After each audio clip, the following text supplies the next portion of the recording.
Il y a de fortes chances que tu te reconnaisses si je te parle d'un moment embarrassant.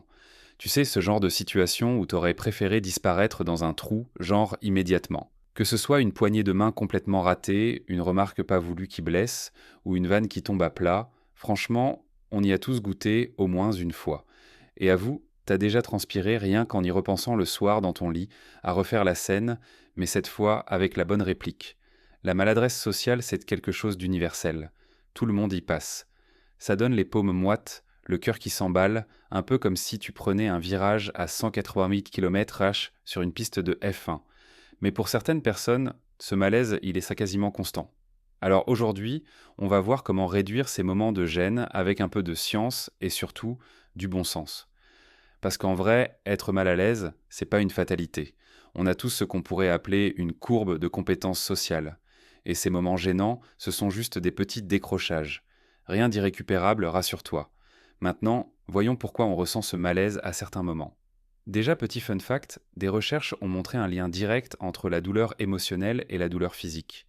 Que tu te cognes l'orteil contre le pied du lit ou que tu vives un gros moment de gêne avec la personne que tu kiffes, ton cerveau traite ça dans la même zone. Fou, non? Et ça, c'est la science qui le dit. Mais pourquoi certaines personnes se sentent plus maladroites que d'autres? Bah souvent, ça vient de traits de personnalité, mais aussi de notre manière de percevoir notre corps, notre espace et même les autres autour de nous. Des petites choses en apparence banales peuvent avoir un gros impact sur comment on se sent dans un groupe. C'est pour ça que je te le dis maintenant, la maladresse, c'est pas une étiquette collée à vie. C'est un ensemble d'habitudes, de réflexes, de réactions, et tout ça, ça se travaille. Alors rentrons dans le concret. Parlons d'un dilemme que tout le monde a vécu. Le langage du corps. Je suis prêt à parier que t'as déjà galéré à savoir quoi faire de tes mains pendant une discussion. Tu sais, ce moment où t'es debout devant quelqu'un et tu sais pas si tu dois croiser les bras, mettre les mains dans les poches, les bouger ou rester figé. C'est normal. Notre corps, dans les interactions sociales, peut être notre meilleur pote ou notre pire traître. Mais t'inquiète, j'ai deux règles ultra simples pour toi. Règle 1. Quand tu parles, adopte une posture ouverte. Bouge les mains, mais de façon naturelle. Utilise-les pour appuyer tes idées, mais reste calme. Évite de devenir un mime, on n'est pas au théâtre. Règle 2. Quand tu écoutes, reste posé. Pas de gestes parasites, pas les bras croisés ni les mains enfoncées dans les poches. Si t'es assis, les mains sur les genoux ou une main sous le menton, ça passe. Si t'es debout, les mains derrière le dos ou le long du corps, ça fait sérieux sans être fermé. Et tu vas voir que juste en conscientisant la position de ton corps, notamment tes mains, tu vas déjà gagner en assurance. Teste-le dès ta prochaine discussion, mais le corps, c'est qu'aucun début. Il y a aussi le regard, et là, c'est tout un art.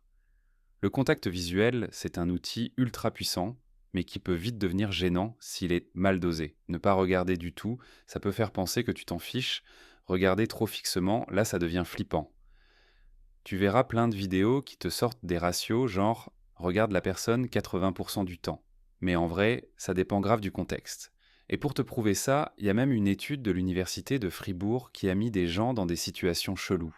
Ils devaient lire des insultes en regardant un examinateur droit dans les yeux. Résultat, ceux qui devaient maintenir un contact visuel constant étaient beaucoup plus mal à l'aise. Moralité. Si quelqu'un en face de toi fait ou dit quelque chose d'embarrassant, forcer le regard, c'est l'enfer. Par contre, dans une discussion lambda, éviter tout contact visuel, ça crée aussi un malaise. Le mot-clé, l'adaptation. Autre point crucial, l'espace personnel. Chacun a une bulle invisible autour de lui. Elle s'étend beaucoup plus devant que sur les côtés. Quand quelqu'un rentre dans cette bulle sans invitation, le cerveau le détecte direct et ça crée une tension, même si c'est subtil. Et là encore, la culture joue beaucoup. Dans certains pays, la proximité était normale. En France, on préfère garder nos distances. Donc, pitié, ne parle pas à quelqu'un à 10 centimètres de son visage, et encore moins si tu viens de manger un cassoulet. Le respect de l'espace, c'est de base. Alors oui, tout ce qu'on vient de voir, la posture, le regard, la distance, ce sont les signaux invisibles qui peuvent rendre un moment malaisant ou fluide. Et le truc, c'est que parfois, on pense trop à ce qu'on va dire, au lieu de juste s'intéresser à ce que l'autre partage. Et pour ceux qui veulent pousser un peu plus loin, il y a même un test en ligne inspiré du travail du docteur Takahiro, oui, un vrai chercheur, qui évalue à quel point tu es sensible au malaise social. C'est un peu comme un curseur entre je suis super à l'aise en société et je me sens en décalage. La moyenne tourne autour de 15-16 points. Et à partir de 26, ça se rapproche du spectre autistique. Mais attention, ce score, c'est pas une étiquette, juste un indicateur. Il montre que certaines personnes sont plus sensibles à ces décalages sociaux. Et ce n'est pas grave du tout. Tu sais pourquoi? Parce qu'il y a un remède. Et c'est très simple, l'exposition graduelle. C'est comme les poisons. Si t'en prends des microdoses chaque jour, ton corps s'y habitue. Bah le malaise, c'est pareil.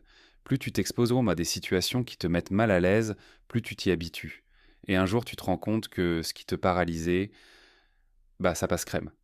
Et surtout, apprends à dédramatiser. Être mal à l'aise, c'est humain. Tourner ça à la rigolade, l'assumer, ça fait toute la différence.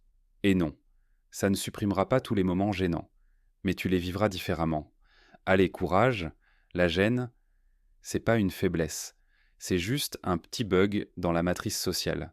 Et toi, tu peux apprendre à le hacker.